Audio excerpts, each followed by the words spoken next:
पर आपको ताज़ा तरीन अपडेट से आगाह करते चले। काबुल एयरपोर्ट के मरकजी दरवाजे पर धमाका बमबार, भारतीय कॉलेज का तालिब इल्म निकला। जी हां, हम आपको इस वीडियो में मुकम्मल तौर पर तफसील से बताएंगे। इससे पहले कि अगर आप हमारे चैनल पर नए हैं तो हमारे चैनल को सब्सक्राइब कर दें और साथ दिए गए बेल आइकन को भी प्रेस कर दें ताकि हर नई आने वाली वीडियो आप तक बआसानी पहुँच सके।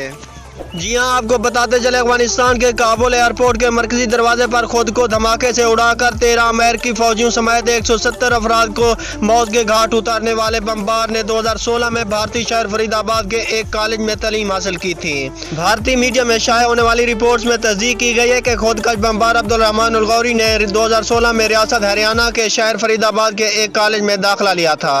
आलमी खबर रसां इदारे के मुताबिक देश के एक जरीदे में शाये होने वाली रिपोर्ट में इंकशाफ किया गया है कि गुज़िश्ता माह काबुल एयरपोर्ट पर धमाका करने वाला इनका खुद का बमबार भारत में तालीम हासिल कर चुका है और भारतीय कानून नाफिज करने वाले इदारों की हिरासत में भी रहा है।